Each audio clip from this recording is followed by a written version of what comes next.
주 안에서 죽은 자들은 복이 있도다. 이런 제목으로 요한계시록 강의를 이어가겠습니다. 라틴어 경구에는 메멘토 모리라는 말이 있습니다. 죽음을 기억하라, 이런 뜻입니다. 이 세상에 태어난 모든 사람들은 반드시 죽음을 맞이하게 됩니다. 그러나 어떤 죽음을 맞이하게 될 것인가에 대해서 진지한 관심을 가지고 자신의 죽음을 생각하는 사람은 신자와 불신자를 막론하고 결코 다수가 아닙니다. 그러나 성경은 죽음에 대한 주제를 매우 중요하고 무게 있게 다루고 있습니다. 나아가서 태초뿐만 아니라 모든 것의 마지막인 종말까지도 매우 분명하게 이 모든 사실에 대해서 기록하고 있는 것을 볼 수 있습니다.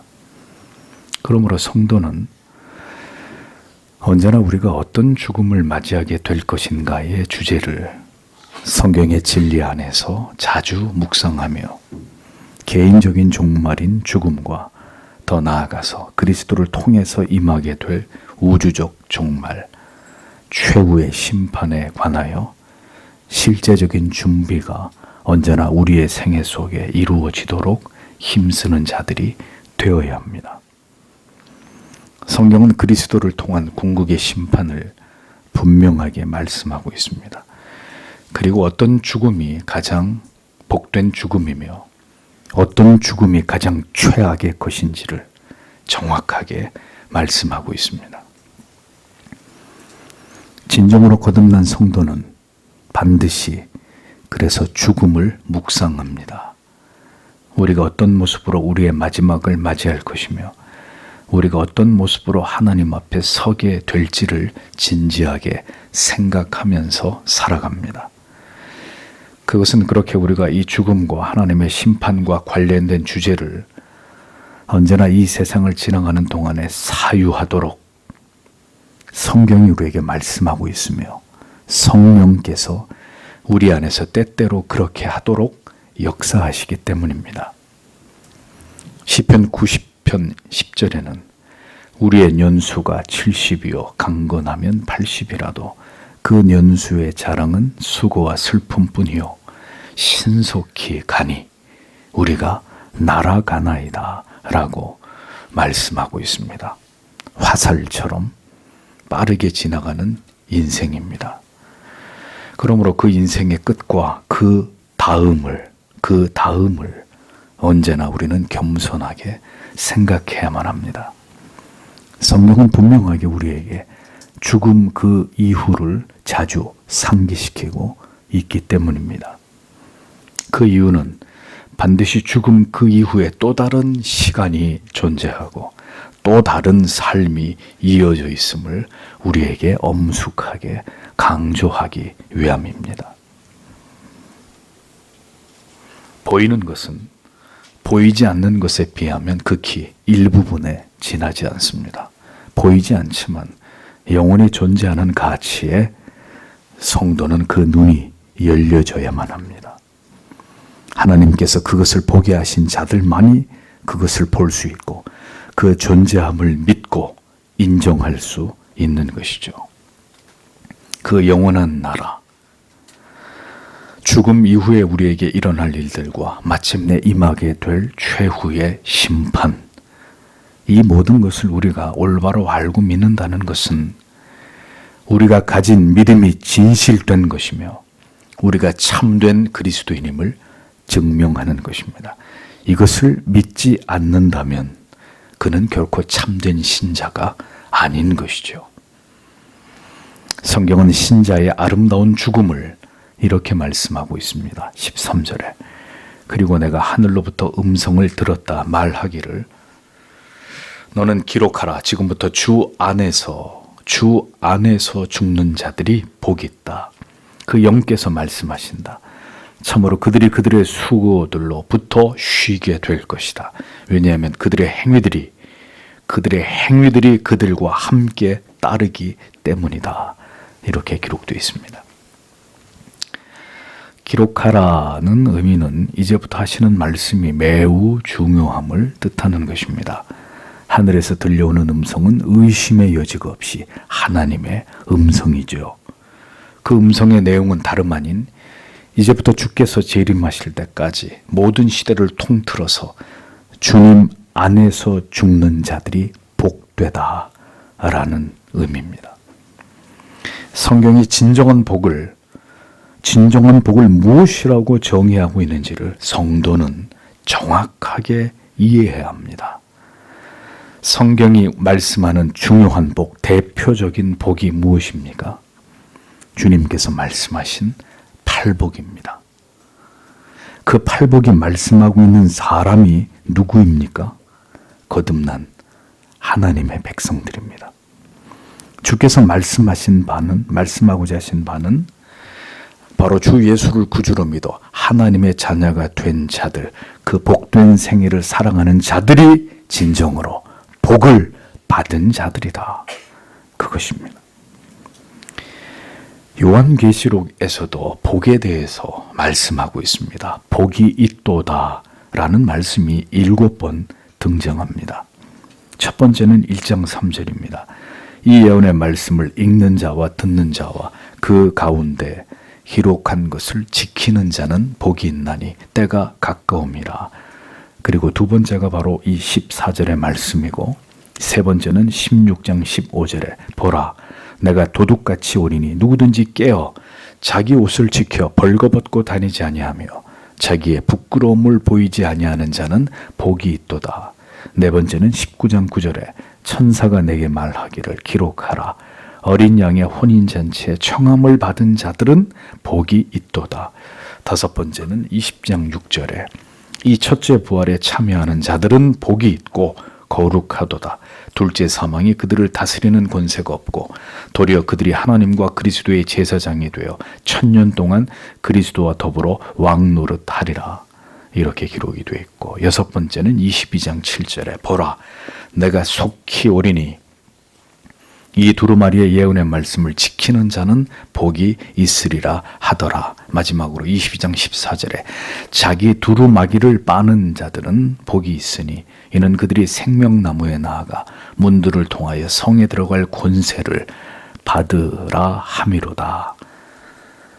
자, 이것이 요한계시록에서 말씀하고 있는 진정한 복의 또 다른 정의입니다. 주님께서 말씀하신 팔복도, 계시록의 7가지 복도 모두 요약을 하자면 주 예수 그리스도를 구주로 믿는 하나님의 백성들, 영생을 얻게 될 그들이 진정으로 복이 있는 자들이다. 그런 의미가 되는 것입니다.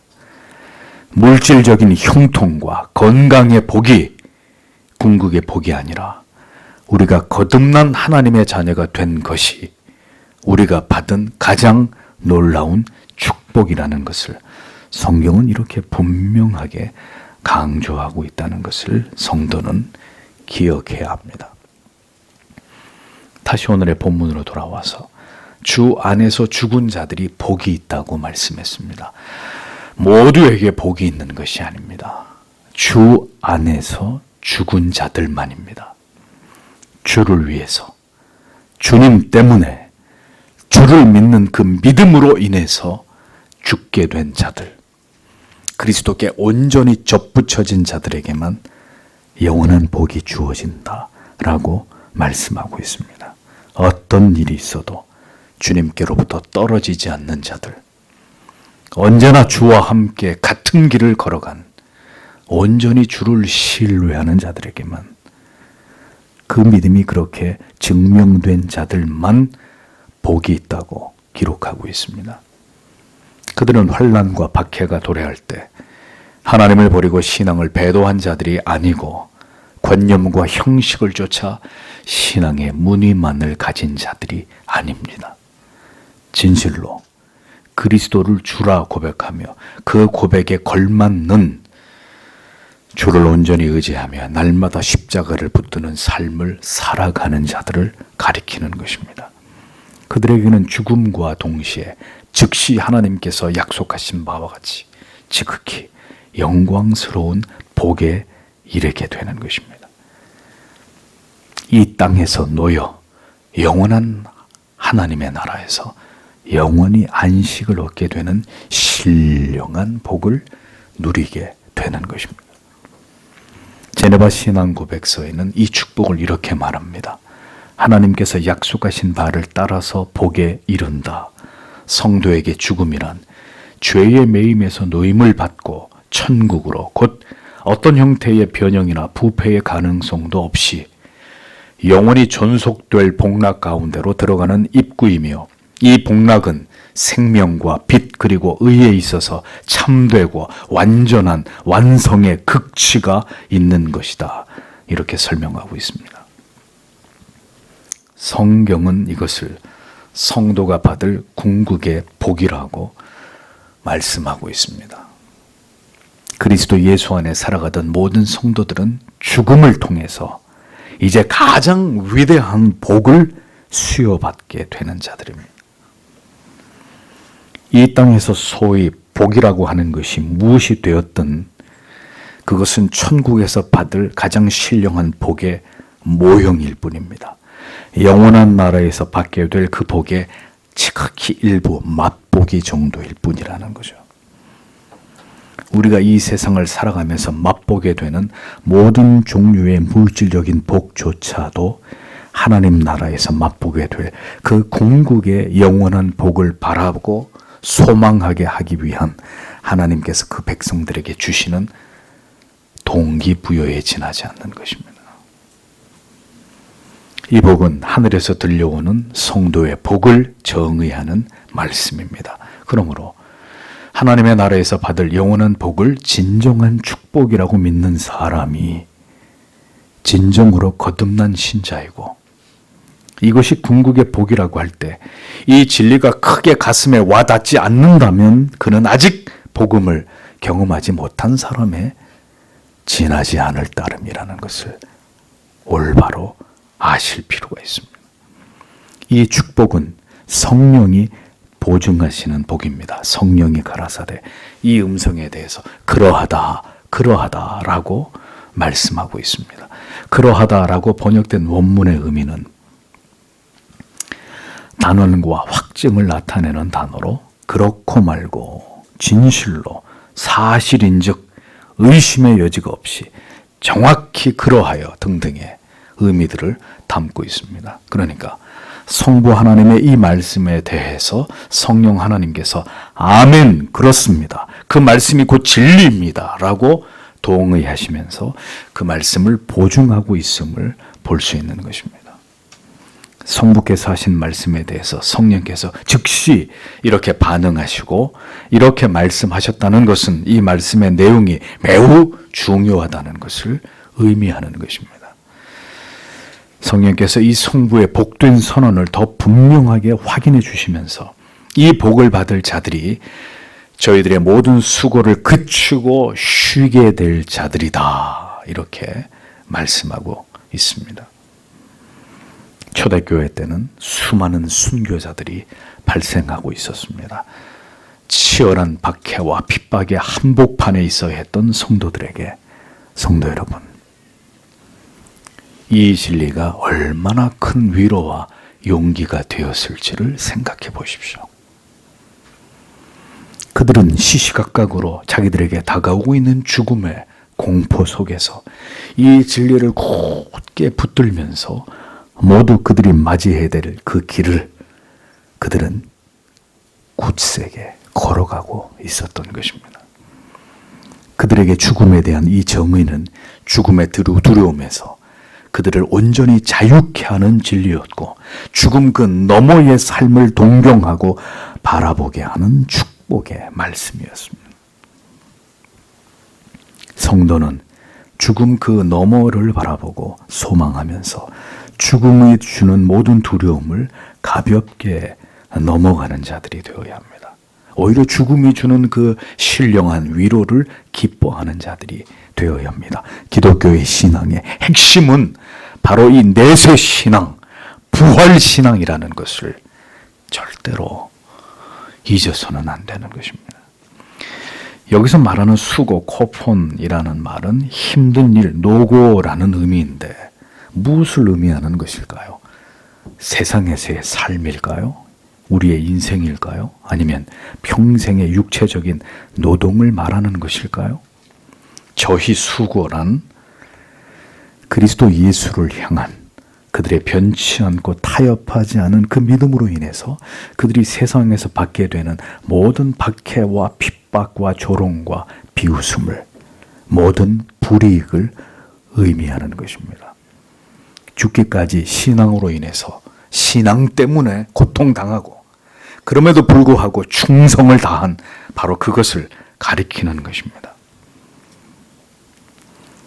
죽기 전에 편히 쉬는 자는 죽어서 편히 쉴 수 없고, 죽기 전에 이 세상에서 신앙을 지키기 위해서 온갖 고난과 핍박과 수고를 감당하며 쉼이 없었던 자는 죽음 이후에 영원히 쉬게 된다 라고 말씀하는 바로 이 말씀이 참된 진리입니다. 이 땅에서 어떻게든 쉬고 싶은 자들이 많이 있습니다. 저도 예외가 아닙니다. 어떻게든 편하고 즐겁고 행복한 길을 가고 싶어하는 자들, 기회만 있으면 비행기를 타고 해외여행을 가고 싶고 쇼핑을 하고 맛있는 음식을 먹고 인생을 즐겁게 살고 싶어하는 자들로 세상은 넘쳐납니다.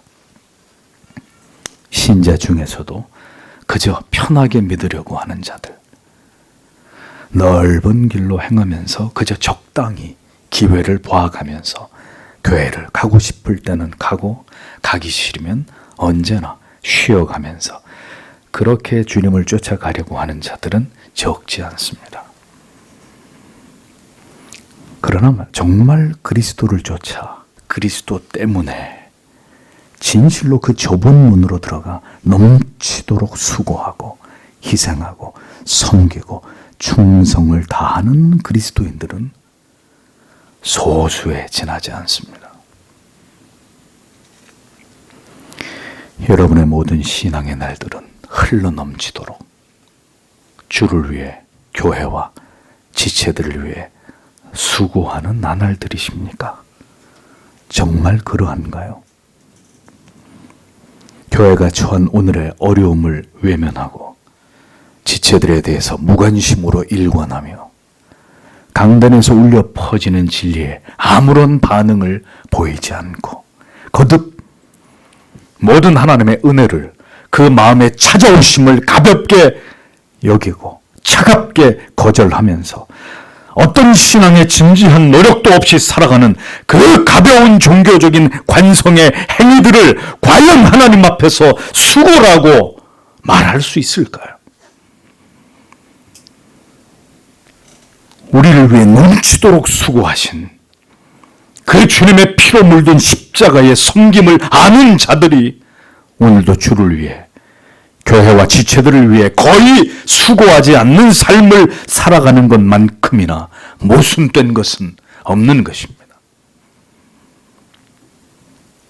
우리의 수고는 과연 무엇이란 말입니까?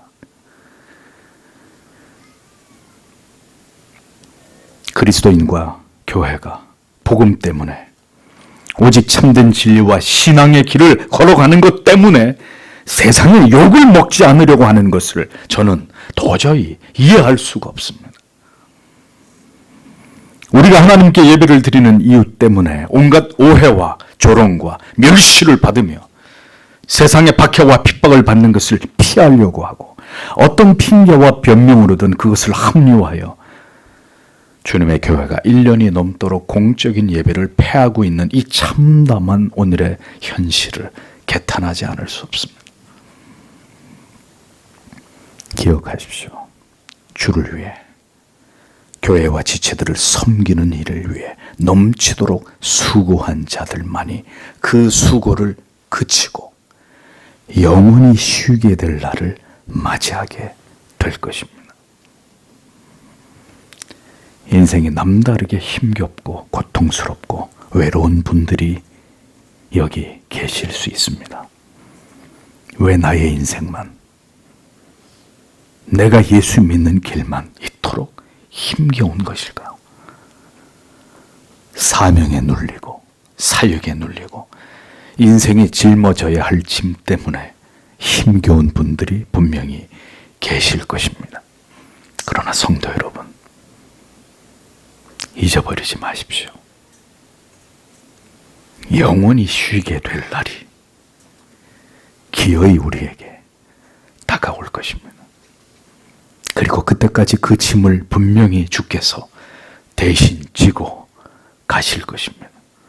우리로 하여금 넉넉히 그 짐을, 그 십자가를 지고 갈 수 있도록 반드시 주께서 함께 하시고 도와주심을 잊지 않으시기를 바랍니다. 그 길 끝에 찬란하게 눈부신 영광이 있는 것입니다. 이 진리를 믿기에 한 치 앞을 볼 수 없고 한 걸음도 더 떼어놓을 수 없을 만큼 인생이 곤고하더라도 이 약속의 말씀을 붙들며 신자는 계속 앞으로 나아갈 수 있는 것입니다. 그들에게 분명히 그 행한 일에 따르는 결과가 주어지게 될 것이라고 성경은 분명히 말씀하고 있습니다. 이는 저희의 행한 일이 따름이라 라고 했습니다. 정확한 번역은 그들이 행한 일들이 그들을 따른다, 그런 뜻으로 이 땅에서의 모든 수고와 선한 싸움을 싸운 자들에게는 그 모든 믿음의 행위대로 보상이 있다는 뜻입니다. 은혜와 영광의 상급으로 그들의 수고가 보장된다고 핸드릭스는 그렇게 주석을 했습니다. 잊지 마십시오. 그냥 고생이 아닙니다. 주를 위한, 믿음을 지키는 일로 인한 모든 수고, 하나님의 계명과 법을 지키기 위해 지불한, 주님의 교회를 섬기고 가족과 지체들을 사랑하기 위해서 수고한 그 모든 고통과 괴로움을 의미하는 것입니다. 하나님께서는 이 땅에서 성도가 그 믿음으로 말미암아 행한 모든 수고를, 교회를 섬긴 그 모든 헌신과 충성을, 그리고 복음을 위한 희생과 그 노고를 반드시 기억하십니다. 그러하게 고린도전서 15장 58절에 이렇게 말씀하셨죠. 그러므로 내 사랑하는 형제들아, 견고하며 흔들리지 말며 항상 주의 일에 더욱 힘쓰는 자들이 되라.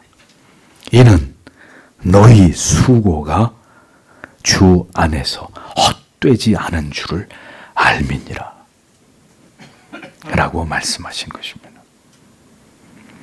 바울은 왜 고린도 교회의 신실한 성도들에게 이렇게 말했을까요? 주를 섬기노라면 마음이 흔들리는 일들이, 시험에 들고 힘에 겨운 날들이 찾아오기 때문입니다. 낙심케 되고 시험에 드는 일들이 일어나기 마련입니다. 언제나 열심히 주를 섬기는 자들에게 이런 일들이 일어나는 법입니다. 고린도 교회는 만신창이가 되어 있었던 교회였습니다. 그 가운데 믿음을 지켜서 바른 길로 걸어가려고 했던 성도는 소수에 지나지 않았습니다. 그러나 그들이 힘들었단 말입니다. 그래서 바울은 이와 같은 말씀으로 위로했던 것입니다. 그러한 때에 오히려 항상 더욱 주의 일에 힘쓰는 자들이 되어야 한다고 독려하고 있었던 것입니다. 그렇게 되기 위해서는 결코 사람을 의식하거나 사람에게 인정을 받으려고 해서는 안 되고, 오늘도 말없이 우리를 응시하고 계시는 예수 그리스도만을 바라보아야 하는 것입니다. 우리의 모든 수고가 주 안에서 헛되지 않음을 믿고 소망하고 바라보면서 오직 주님만을 의식한 채로 묵묵히 믿음의 길을 걸어가야 하는 것이죠. 주를 섬기는 일은 숱한 넘어질 일들과 시험에 들 일들과 낙심하게 되는 일들, 모욕을 당하고 오해를 받는 일들을 넘어가야 하는 일들이라는 것을 우리는 알아야 합니다. 성도 여러분, 상처받지 않고 가려고 하셨습니까? 내 자존심을 지키면서 전혀 자존심이 상하지 않는 그 길을 가려고 하셨습니까? 그러면 여러분들은 길을 잘못 드신 것입니다. 성도의 길은 자기를 부인하는 I, my, me, mine 이 멘탈리티를, 이 거듭나지 않은 사고 방식을 버리고 하나님께서 원하시는 길을, 진리의 길을 가는 것입니다. 우리의 의지만으로는 결코 쉽지 않은 꽃가루가 뿌려지는 길과는 거리가 먼 그 길을 가는 것입니다. 가장 어리석은 신자의 삶은 자기의 의지를 의지하여 결코 갈 수 없는 그 길을, 하나님을 결코 찾지 않으면서 자기의 의지와 생각과 고집으로 가고자 하는 것입니다. 그러니까 상처를 받는 것입니다. 그 길로 계속 가보십시오. 그대의 인생이 어떻게 될지. 인생의 모든 괴로움은 바로 그것을 깨뜨리기 위해서 하나님이 우리에게 주시는 고통이라는 것을 왜 아직도 모르신단 말입니까? 당신이 그렇게 완고할수록 당신은 더 큰 고통을 주께로부터 받게 될 것입니다. 당신을 깨뜨려 그리스도를 닮은 아름다운 하나님의 사람 만드시는 것이 그들을 향한 하나님의 계획이기 때문이죠. 신자는 성경이 말씀하는 믿음으로 사는 길로 행하는 자들이 되어야 합니다. 그 길에 놀라운 은혜와 하나님의 함께하심의 결과가 나타나는 것입니다. 위로와 용기와 힘을 얻고 모든 것을 극복해 나갈 수 있는 지혜와 능력이 하나님께로부터 오직 믿음으로 사는 자에게 부어지는 것입니다. 성도는 힘에 지치고 괴로울 때마다 성경의 이 약속을 붙들어야 합니다. 이 말씀을 견고하게 마음에 새기며 눈물을 닦으며 그 길을 걸어가는 자들이 되어야 합니다. 쉬운 길은 없습니다. 편하게 내 마음 먹은 대로 할 수 있는 신앙의 길, 섬김과 수고의 길은 존재하지 않습니다. 나를 죽여야 갈 수 있는 길입니다. 오직 십자가의 은혜와 그 사랑만으로 완주할 수 있는 길입니다. 그러므로 기억하십시오. 주 안에서 죽은 자들은 주님과 연합해서 자기를 부인하며 주님을 쫓아가는 자들입니다. 기쁘나 슬프나 좋거나 싫어도, 건강할 때나 피곤하고 지치고 심지어 병약할지라도 변함없이 주를 믿고 의지하고 신뢰하며 내 힘으로 극복할 수 없는 모든 환경을 시마다 때마다 주를 의지해서 뛰어넘으면서 변함없이 주를, 그 약속의 말씀을 의지하여 앞으로 나아가는 자들이요, 복음에 순종하고 순복하는 삶을 살아가는 자들입니다. 신앙의 길은 만사 형통한 즐거운 길이 아닙니다. 누구에게는 수고와 슬픔으로 가득 찬 길이 될 수 있습니다. 그러나 그러할지라도 영원한 하나님의 나라를 바라보며 그 길을 행함을 세상에 보여줄 수 있는 사람들, 그 사랑이 나로 하여금 그 길을 가게 함을 세상에 증명해낼 수 있는 사람들, 그 사람들이 그리스도인이라고. 그렇게 살다가 하나님께로 조용히 돌아가는 그 삶, 하나님이 영광을 받으시는 신자의 인생입니다. 이제 요한은 최후의 심판에 대한 그가 본 두려운 환상을 기록합니다. 14절에서 16절을 보십시오. 그리고 내가 보았다. 그런데 보라, 흰 구름이, 그리고 구름 위에 앉아있는 인자 같은 이름, 그분의 머리 위에 금으로 된 면류관과 그분의 손 가운데 예리한 낫을 가진, 그리고 다른 천사가 큰 음성으로 구름 위에 앉으신 분에 외치면서 성전으로부터 나왔다. 너는 너의 낫을 보내라. 그리고 너는 추수하라. 왜냐하면 추수할 시간이 왔기 때문이다. 왜냐하면 땅의 추수물이 익었기 때문이다. 그리고 구름 위에 앉으신 분께서 그분의 낫을 땅에 던지셨다. 그리고 그 땅이 수확되었다. 이렇게 직역이 됩니다. 이 세상을 지나가는 자들이 반드시 기억해야 될 또 하나의 진리가 있습니다. 그러나 모든 자들이 이에 창념하지 않고 오직 하나님의 사람들만 이 진리에 마음을 둡니다. 그것이 무엇이냐? 바로 최후의 심판이 다가오고 있다는 이 사실입니다. 모든 자들에게 그리스도의 재림을 통한 궁극의 두려운 최후의 심판이 다가오고 있다는 사실입니다. 흰 구름은 하나님의 위엄과 영광을 상징합니다. 구름 위에 사람의 아들과 같은 이가 앉았다고 기록합니다. 의심의 여지가 없이 이 세상을 심판하시기 위해서 오시는 그리스도를 뜻하는 것입니다. 구름을 타시고 승천하신 모습 그대로 다시 재림하실 영광스러운 그리스도의 모습을 요한은 지금 보고 있습니다. 재림의 주로 오시는 그리스도께서는 금으로 된 면류관을 쓰셨고 손에는 이한 낫을 들고 계십니다. 이하다라는 말, 예리하다, 날카롭다 그런 뜻입니다. 금 면류관은 하늘과 땅의 모든 권세를 위임받으신 그리스도의 권능을 상징하고 예리한 낫은 심판의 도구인데 이는 심판을 집행하실 그리스도가 가지고 계신 그 권위를 뜻하는 것입니다. 보통 낫은 팔레스타인 지역에서 곡식을 거두고 포도나무 가지를 잘라내며 포도 송이를 자르는 도구로 사용됩니다. 그리스도께서는 재림의 주요 심판의 주로 이 세상에 오실 것임을 분명한 상징으로 나타내고 계신 것을 볼 수 있습니다. 그 두려운 심판의 낫에 묘시든 모두 베어지게 되고 불에 사리게 될 것임을 짐작케 하고 있습니다. 다시 오실 주님을 묘사하고 있는 이 환상의 그림을 보십시오. 여러분, 주님이 사랑이 넘치고 자유롭고 인자하신 모습입니까? 재림의 그리스도는 그 손에 예리한 낫을 들고 모든 것을 베어버리기 위해서 오시는 심판자이심을 성도 여러분 기억하시기를 바랍니다. 무슨 짓을 해도 어떤 죄를 지어도 나는 예수를 믿고 교회를 다니고 있으니 나는 천국에 갈 것이다. 이런 낭만적인 생각을 모두 버려야 합니다.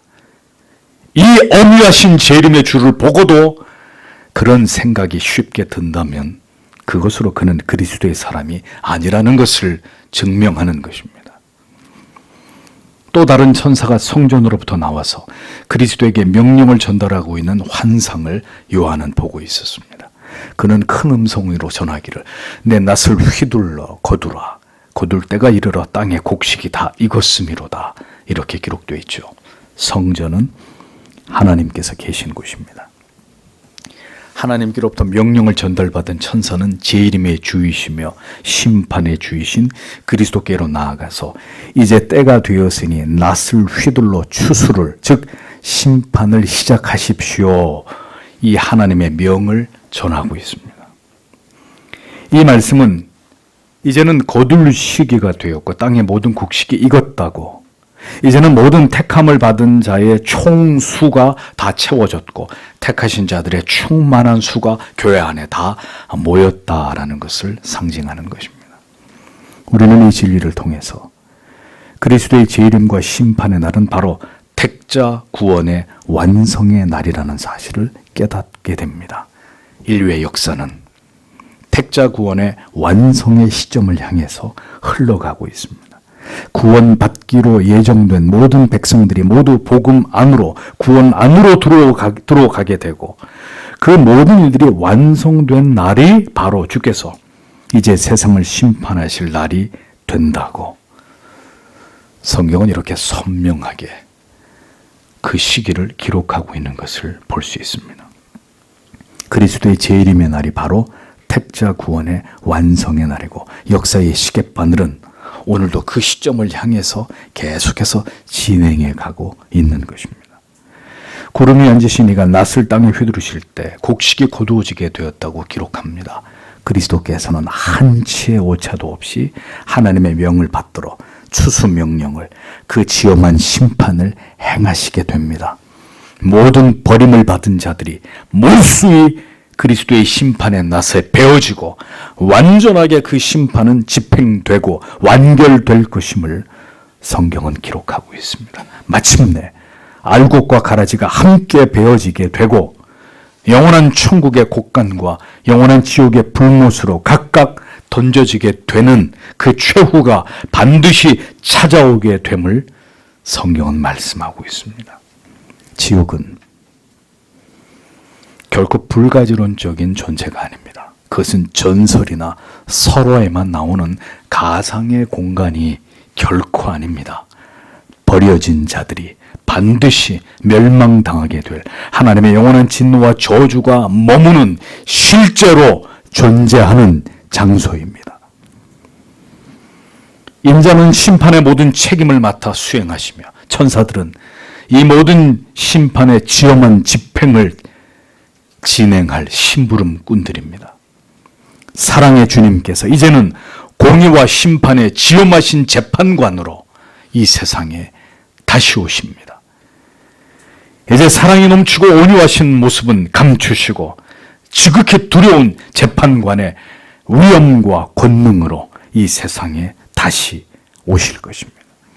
그날은 모든 악인들의 영원한 재앙 같은 날이며 이 땅에서 모든 수고를 마친 신부들에게는 신랑을 맞이하는 가장 감격적인 날이 될 것입니다.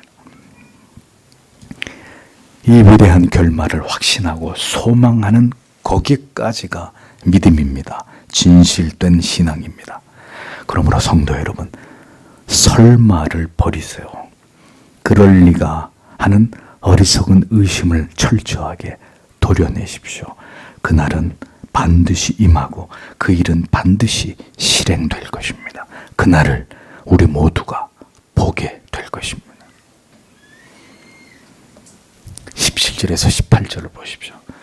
그리고 다른 천사가 하늘 가운데 성전으로부터 나왔다. 또한 그 자신이 예리한 낫을 가지고서 그리고 불에 대한 권세를 가진 다른 천사가 제단으로부터 나왔다. 그리고 그가 예리한 낫을 가진 자에게 큰 음성으로 불렀다. 말하기를 너는 너의 예리한 낫을 보내라. 그리고 너는 땅의 모든 포도나무의 포도송이들을 거두어들이라. 왜냐하면 그 포도들이 한창 때에 있기 때문이다. 이렇게 기록되어 있습니다. 또 다른 천사가 등장합니다. 이 천사는 15절에 등장한 첫째 다른 천사에 이어 등장하고 이 천사도 하나님께서 거하시는 성전에서 나왔습니다. 그 의미는 이 천사 역시 하나님의 명을 받들어서 그것을 전하는 존재라는 뜻이죠. 그런데 이 천사가 예리한 낫을 가졌음을 볼 때 그가 하나님을 대신해서 맹렬한 진노의 심판을 대행하는 임무를 가졌다는 것을 알 수 있습니다. 이어 불을 다스리는 다른 천사가 이번에는 제단에서 나옵니다. 이 제단은 제물을 바치는 제단이 아니라 향을 피우는 제단을 의미합니다. 그러므로 이 제단은 성도의 기도와 연관이 있다는 것을 알 수 있죠. 즉 마침내 악인을 징벌하시는 하나님의 지엄한 심판은 이 세상에서 부르짖었던 모든 시대의 성도들의 그 간절한 기도의 응답이라는 사실을 알 수 있습니다. 성도의 간절한 악인에 대한 심판과 신원을 구하는 기도는 마침내 반드시 하나님께 응답되어서 하나님의 자비 없는 복수를 불러오는 도구가 된다는 것을 성경은 보여주고 있습니다. 신자는 그래서 자기의 손에 피를 묻히는 자들이 아닙니다. 모든 복수는 하나님의 몫임을 우리는 잊지 말아야 합니다. 우리의 모든 원통하고 한 맺힌 기도를 모두 듣고 계시는 하나님이시다. 불을 다스리는 천사는 모든 악인을 징벌하는 일을 하나님을 대신해서 결행하는 존재를 의미합니다. 불을 다스린다는 의미는 불을 관장하다, 불을 관리하고 있다, 불을 손에 갖고 있어 그의 뜻에 종속시키다 이런 뜻을 가지고 있습니다. 그런데 불을 관리하는 천사가 예리한 낫을 들고 있는 천사를 큰 소리로 부르고 있습니다. 그리고 천사가 그리스도께서 낫을 휘둘러 거두라는 하나님의 명을 전한 것과 같이 불을 관리하는 천사가 낫을 들고 있는 천사에게 내 예리한 낫을 휘둘러 땅에 포도송이를 거두라 이렇게 명령하고 있는 것을 볼 수 있습니다. 역시 하나님의 명령을 대신 전하는 것이죠. 낫은 곡식이나 포도송이를 수확할 때 쓰는 도구라고 말씀드렸습니다. 낫을 휘둘러 포도송이를 거두라는 의미는 포도송이로 상징되는 이 땅의 모든 악인들, 불신자들을 모두 다 진노의 심판으로 그들을 진멸하라는 뜻입니다. 모든 악인들에 대해서 이제는 가차없는 하나님의 심판을 행하라는 명령인 것입니다. 시편 37편 9절에서 10절은 대저 행악하는 자는 끊어질 것이나 여호와를 기대하는 자는 땅을 차지하리로다. 잠시 후에 악인이 없어지리니 내가 그것을 자세히 살필지라도 없으리로다. 이렇게 기록되어 있습니다. 악인이 모두 심판의 칼에 소멸되는 때가 반드시 도래합니다. 이것이 하나님의 공의입니다. 그리고 그 이유를 말하기를 그 포도가 익었느니라 이렇게 기록되어 있죠. 익다라는 말은 가장 좋은 때에 있다, 절정에 있다 이런 의미인데 여기서는 죄악이 가득 찼다는 그런 뜻입니다. 이 땅의 모든 악인들이 죄악이 그 절정에 이르렀기에 지금이 바로 심판이 집행되어야 할 때임을 강조하는 것입니다. 모든 시대마다 악은 존재했고 악인들은 세상에서 전횡과 포악을 일삼았습니다. 그런데 하나님의 최후의 심판이 이루어지는 때는 그 악이 극에 달한 때, 죄악이 그야말로 창궐한 때가 된다는 것을 성경은 말씀합니다. 모든 악이 그 정체를 드러내고 악이 선을, 불의가 의를 위협하면서 세상이 극악으로 치닫게 되는 때가 온다는 것이죠. 인간의 모습도 가장 사악하며 죄악에 대해서 부끄러움을 모를 만큼 강팍해지고 모든 도덕과 윤리가 붕괴되고 공법과 정의가 무너지는 그런 때가 바로 주께서 재림하셔서 그 모든 진노를 쏟아부어 악인들을 마침내 심판하시는 때에 이 땅에 일어나게 된다고 성경은 말씀하고 있습니다. 세상은 언제나 타락하고 부패했지만 지금은 그 모든 부패와 타락의 정도가 극에 달하고 있는 시대입니다. 이 시대의 모든 정신의 지표들이 모두 곤두박질 치고 있고 전통적으로 지금까지 인류가 옳다고 여긴 보편의 가치들이 무너지고 있는 시대입니다. 우리는 이 시대의 벽보를 통해서 우리가 보고 있는 이 모습들을 예사로 여겨서는 안 됩니다.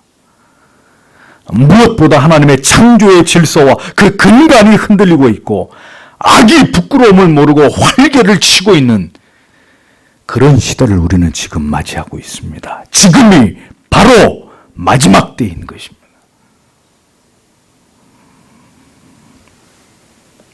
인류가 타락했고 부패했던 시기는 언제나 있었습니다. 그러나 그때마다 하나님께서는 그 극악에 대해서 징벌을 하셨고 심판해 오셨습니다. 그리고 그렇게 세상이 죄악으로 창궐하기까지 그 기능을 다하지 못했던 교회의 영적인 붕괴에 대해서 하나님은 리바이벌, 부흥이라는 기가 막힌 역사를 통해서 다시 죽은 영혼들을 깨우고 그들을 회개케 해서 복음과 그 복음의 정신이 다시 왕성하게 일어나게 하시는 역사를 행하셨습니다. 그러나 항상 그렇게 하신 것은 아닙니다. 다른 한편으로는 교회를 박해와 핍박으로 몰아넣어서 다수의 배도자들의 정체를 모두 드러나게 하시고 교회 안에서 그들을 모두 그렇게 제거하신 후에 남은 소수의 순수한 신자들을 통해서 다시 새로운 역사를, 교회의 다음 역사를 써내려가게 하시기도 하셨습니다. 이렇게 부흥과 심판을 역사 속에서 반복하시면서 하나님께서 세상을 정화시키시고 교회를 다시 일깨워 그 존재의 목적과 사명으로 회귀시키는 일들을 행하셨습니다. 그러나 마지막 때가 이르면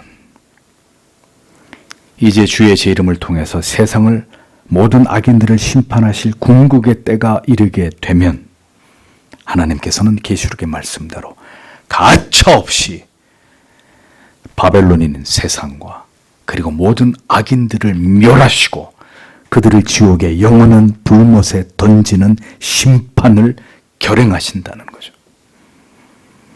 그것이 바로 최후의 심판인 것입니다. 19절에서 20절을 보십시오. 그리고 천사가 그의 낫을 땅으로 던졌다. 그리고 그가 땅에 포도나무를 거두어 들였다. 그리고 그가 하나님의 분노의 큰 포도즙 틀로 던졌다. 그리고 포도즙 틀이 도시 밖에서부터 짓밟혔다. 그리고 피가 포도즙 틀로부터 말들의 제갈까지 1600 스타디온으로부터 나왔다라고 기록되어 있습니다. 천사의 심판의 행위는 두 가지입니다. 하나는 낫을 휘둘러 땅에 포도나무를 거두는 것이고 또 하나는 성 밖에서 포도즙 틀을 밟는 것이었습니다. 두 행위 모두 악인들, 불택자들에 대한 지엄하고 공의로운 진노의 심판을 상징하는 것입니다. 때가 되면 지체 없이 이 세상에서 존재했던 모든 악인들에 대한 명백한 하나님의 심판이 정확하게 빠짐없이 이루어지고 그 일들이 하나님을 멸시하고 복음을 거부하고 거절한 모든 자들에게 임하게 된다고 성경은 말씀하고 있습니다. 포도즙 틀에서 악인들이 압착되어 으깨어진 피가 흘러넘쳐서 말 굴레까지 닿았고 1600 스타디온에 퍼졌다. 성경은 이렇게 기록합니다. 오래전에 북한에서 그리스도인들을 어떻게 죽였는지에 대해서 들은 바가 있습니다. 다양한 방법으로 그들은 신자들을 죽이지만 이 경우는 참으로 끔찍했습니다. 도로를 포장하는 큰 쇠바퀴 롤러가 있습니다. 토목용어로 텐덤 롤러라고 하는데 이 차를 가지고 신자들을 일렬로 앉혀놓고 한 사람씩 깔아 죽이는 것입니다. 피가 바닥에 낭자하게 흘러 참으로 끔찍하기 이를 데 없었다고 증언을 합니다. 의인이 이 땅에서 그렇게 죽어가야 한다면 그들을 죽인 악인들이 마지막 날에 하나님의 심판의 포도즙 틀에 들어가서 어떤 최후를, 어떤 고통을 당하게 될지를 생각해 보십시오. 심판의 포도즙 틀에서 흘러나온 피가 말 굴레에 닿았다, 말 고삐까지 찼다는 의미입니다. 피에 말이 잠길 만큼 악인들의 피가 강수와 같이 흘러넘치게 되는 것을 묘사하고 있는 것입니다. 이것은 두렵고 무서운 하나님의 진노와 그 심판의 강도와 범위를 보여주는 것입니다. 생각해 보십시오. 피가 흘러넘쳐서 모든 도로를 채우고 차들이 그 피에 잠길 만큼 많은 사람들이 죽게 되는 그 낭자한 상태를 상상해 보십시오. 1스타디온은 약 200m입니다.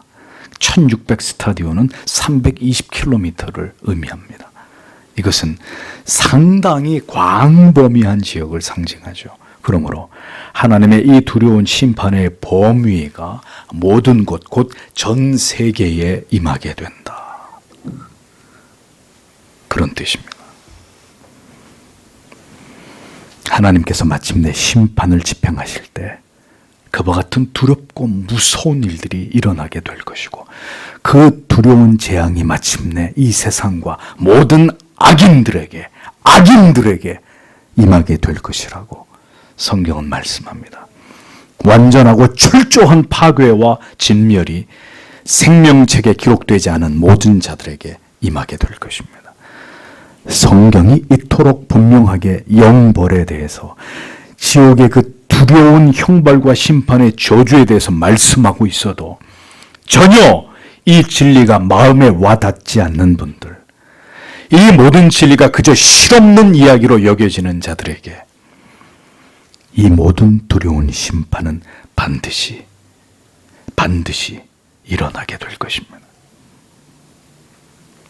그가 죽음을 맞이하게 되는 날, 그리고 다시 사망의 부활로 궁극의 심판을 받게 되어 영원한 형벌에 처하게 되는 날, 이 모든 일들이 바로 그에게 일어나게 될 것입니다.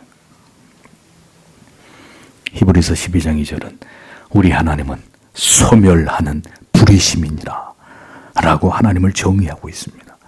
이 구절은 하나님은 사랑이시라 라고 정의하고 있는 요한일서 4장 16절의 구절과 정확하게 대조를 이루는 표현입니다. 성도 여러분, 하나님을 내가 알고 싶은 대로만 알고자 하는 것은 하나님에 대한 모독입니다. 성경의 모든 계시를 통해서 자신을 드러내신 하나님을 성도는 올바르게 정확하게 알아야 합니다. 그리고 그 하나님을 진실되게 신앙하는 것이 중요합니다. 하나님께서는 친절하시게 하나님을 어떻게 신앙해야 되는지를 성경을 통해 소상히 말씀하셨습니다.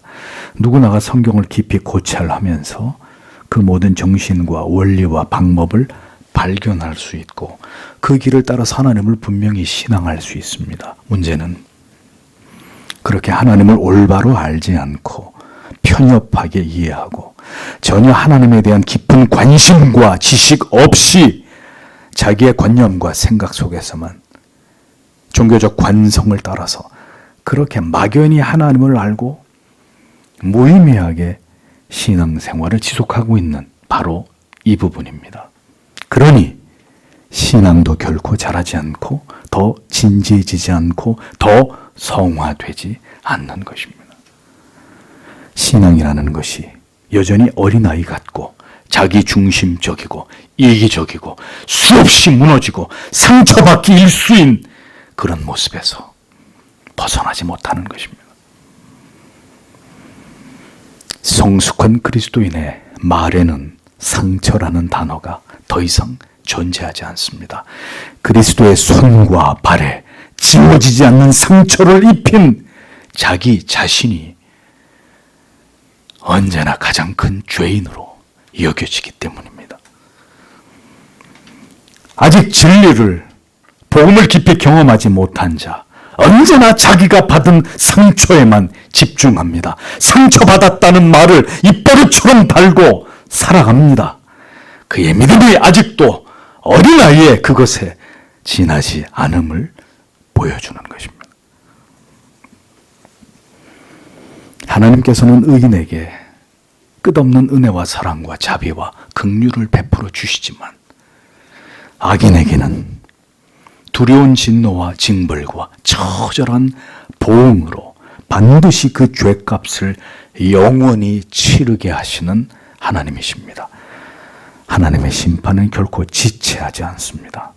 오늘도 이러한 진리를 들으면서도 하나님께 마음을 두지 않는 분들이 있다면 부디 주께서 눈을 열어 지금 자신의 영혼이 얼마나 지극히 위험한 지경에 놓여 있는지를 알게 되시기를 소원합니다. 그러나 오늘도 하나님의 마음은 악인들이 그 악으로 인해서 멸망을 당하고 영원한 고통의 지옥에 던져지는 것을 바라시는 것이 아니라 의의 길로 돌이켜 회개하고 주 예수 그리스도를 구주로 믿어 변화되는 것을 주님은 더 간절히 바라신다는 것을 우리는 기억해야 합니다.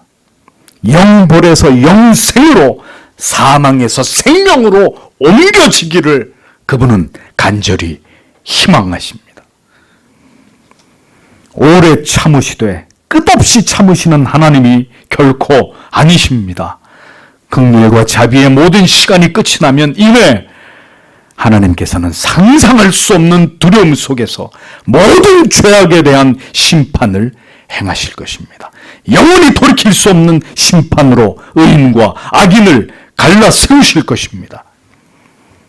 하나님의 백성과 사탄의 저주받은 백성들을 분명히 구별하실 것입니다. 그러므로 이 자리에 계시는 아직 그리스도를 구주로 영접하지 않은 분들에게 고합니다. 이 진노를 피할 길은, 이 심판에서 벗어날 길은 오직 예수 그리스도를 구주로 믿는 길뿐입니다. 그러므로 그대의 택함과 불택함을 따지거나 의심하지 말고 오늘 지금 그리스도를 찾으십시오. 그 앞에 무릎을 꿇고 자비와 긍휼을 구하십시오. 나의 모든 죄를 용서해 주시고 주 예수 그리스도가 나의 구주 되심을 믿어지는 은혜를 부어주시기를 간절히 구하십시오. 그대가 이 두려운 진노와 영원한 지옥의 형벌로부터 벗어날 수 있는 길은 오직 이것뿐입니다.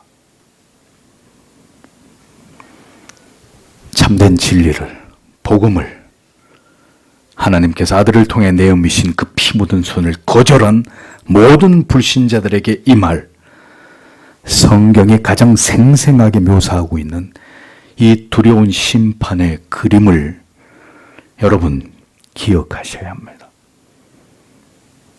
그리고 이 심판에 아직 우리 자신이 해당되고 있지 않은지를 살펴야 하고 나아가서 우리가 사랑하는 가족들과 거듭나지 않은 영혼들에 대해서 깊은 안타까움과 슬픔을 가지고 그 영혼들을 위해 기도하는 일들을 멈추어서는 안 되는 것입니다. 오늘 즐겁게 대화하고 손을 잡고 산책하며 행복한 얼굴로 저녁을 먹은 그 가족이 하나님의 진노의 포도즙 틀에서 소멸되고 영원한 지옥불에 던져지게 될 사실에 대해서 슬프지 않으십니까? 그것이 때때로 가슴을 밀어주는 고통이 되지 않습니까? 전혀 그런 마음이 들지 않는다면 이 말씀을 듣고 있는 그대도 동일한 처지에 놓일 우려가 적지 않다는 것을 진지하게 생각하셔야 합니다. 십자가의 복음을 부끄러워하지 마시고 가족들과 지인들에게 이 복음을 전하는 자들이 되십시오. 비웃음과 조롱이 두렵습니까? 그들이 그들의 영원한 지옥의 형벌에 떨어지게 되는 것이 더 두렵습니까?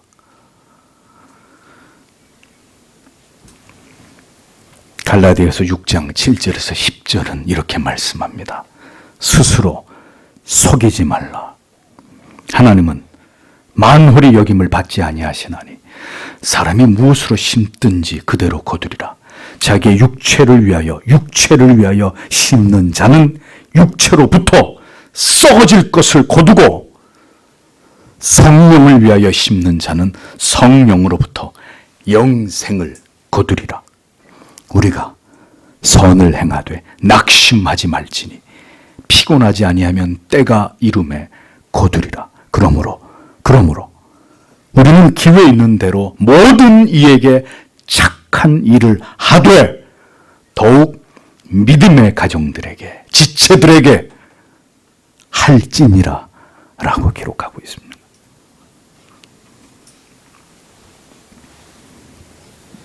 하나님께서 주신 선한 양심을 거슬려 살아가지 마십시오. 누군가를 미워하고 지체들을 악으로 대하고 늘 판단하면서 자신을 신자로 여기는 자가 있다면 그는 성령을 거부하고 있는, 성령을 회방하고 있는 사람에 지나지 않습니다. 복음을 전혀 이해하지 못하고 있는 사람에 가깝습니다. 무엇을 위해 살든지 그 결과는 반드시 드러나게 되어 있습니다. 우리의 신앙과 삶의 모든 열매를 거둘 날이 오게 될 것입니다. 기독교는 여기까지 이 모든 진리를 복음 안에서 정확하게 다루고 있습니다. 이 모든 것을 1.1획의 가감도 없이 우리에게 말씀하고 있습니다. 들을 귀 있는 자들은 이 진리를 가슴에 새기게 되고 이 진리의 말씀을 언제나 기억하면서 두렵고 떨림으로 하나님 앞에서 살아갈 것입니다. 그것이 진정으로 성경이 말씀하고 있는 신앙이라고 믿으면서 말입니다. 반드시 되어질 일입니다. 모든 사람들에게 찾아올 날입니다. 무신론자였던 볼테르는 죽음에 대해서 전혀 진지하게 생각하지 않은 채 그렇게 살다가 하나님을 대적하며 살다가 어느 날 죽음을 맞게 됩니다. 그는 임종할 때 의사에게 이렇게 절규하면서 말합니다. 나는 하나님과 사람에게 버림을 받았소. 당신이 내게 6개월만 생명을 연장시켜 준다면 나에게 가치 있는 모든 것의 절반을 주겠소. 난 이제 두려운 지옥으로 가게 되어 당신도 가게 될지 모르오. 오 그리스도시여. 그는 평소에 하나님이 없다고 조롱했고 100년 내의 기독교도 성경책도 모두 사라질 것이라고 장담했던 철학자였습니다. 부디 우리 모두 죽음 이후에 생명의 부활로 깨어나 영원한 나라에서 영생을 얻는 하나님의 백성들이 되기를 원합니다. 영혼의 시간에 비하면 잠시에 불과한 이 땅에서의 시간을 지나가는 동안 부디 이 영원한 진리를 깨닫고 주를 믿어 영생을 얻으시는 하나님의 백성들이 되십시오. 주께서 우리 모두에게 그 은혜를 부어주실 줄 믿습니다. 주신 말씀을 생각하면서 다 함께 기도하겠습니다.